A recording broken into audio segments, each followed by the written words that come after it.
So guys, welcome to my best Android applications for July 2017. Now as always, we've got a few really special ones on this list, so be sure to stay till the end and let me know in the comments below which one is your favourite. With that being said, let's get started.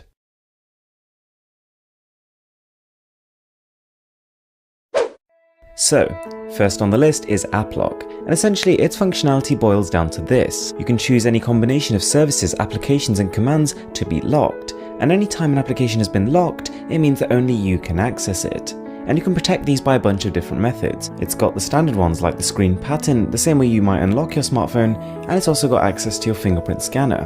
But more impressively are its alternate options, for example a random keyboard which lets you enter a password, but at the same time it randomizes the keyboard so any onlooker won't be able to replicate it.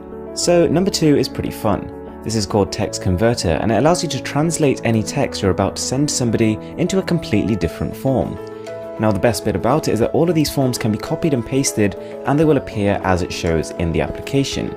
You can put your words into patterns, you can translate them into entirely different looking fonts, or you can even flip them upside down. And most of the time when I tried this, I got some pretty impressive reactions. So next up we've got Spicy. Now what this allows you to do, and this is probably more tailored for the parents among you, it allows you to completely monitor the activity on another smartphone. So the other phone could be an Android phone, it could be an iOS phone, it doesn't really matter. But the truly impressive thing here was the extent to which you can monitor the activity on the other device. Everything from the videos they've watched to their browser history to the incoming and outgoing calls they've used and the games they're playing. It's really extensive.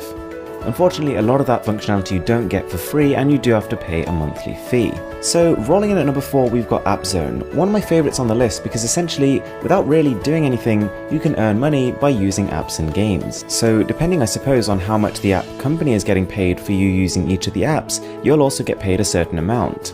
Now, it's pretty simple. You simply download the applications and it measures the period of time for which you engage with them for. And the longer you do it, the more you get paid. And the way you get paid is through in-app credits, which can then be spent for Amazon vouchers, iTunes, Google Play, and a whole lot more. Now, it is worth noting that it can take quite a bit of time to start unlocking these rewards. But on the flip side, there are a lot of popular applications which you can be earning points for. So chances are you might even be playing them already, so you might as well be earning points for them. So next up we've got Screenshot Utility. And to be honest, I'm a little bit annoyed with myself for not finding this guy earlier. Essentially, it allows you to take screenshots by holding down your home button.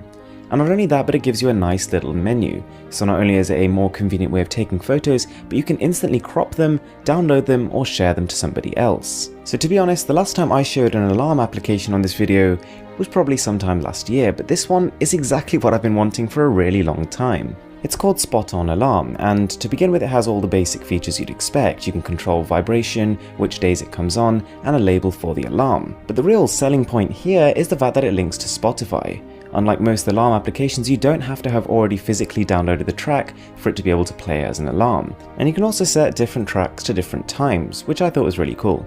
Right, so next up we have Flyso, one application that unifies your Twitter, your Instagram, and your Facebook. So without switching between applications facing more loading times, you can be automatically logged on and flicking between 3 different feeds at once. It's pretty convenient, and I think you don't quite realize how useful it is until you're in it. So then we've got the ZZ Icon Pack, currently in early access, but it is getting updated quite quickly. And this has to be one of the most precise, most elegant and most refined icon packs I've used. Whilst the icons don't necessarily share a consistent shape, which are normally the kind of packs I go for, they just look so polished. They're really colourful, they're really bright and super high resolution.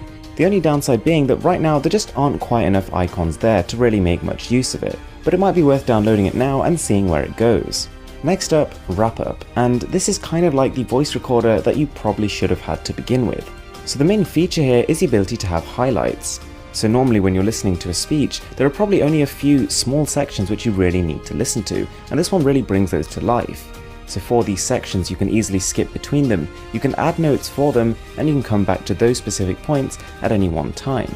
So also in early access we've got LightX, which is one photo editing application that fits in the functionality of about 4 other ones. There are so many options here. And these aren't just basic options, they span from being able to add simple filters, the kind you might see on Instagram and Twitter, all the way to being able to manipulate individual objects. You've got your standard stuff like your vignettes and your shadows, but at the same time you can actually manipulate perspective and let the image auto-correct itself, and it genuinely looks, after post-processing, that it's originally been taken from that angle. Super impressive stuff. So guys, I really hope you enjoyed that video of best Android apps. If you did, be sure to drop a like and let me know in the comments down below which one was your favourite. With that being said, I'm Mr. Who's the Boss,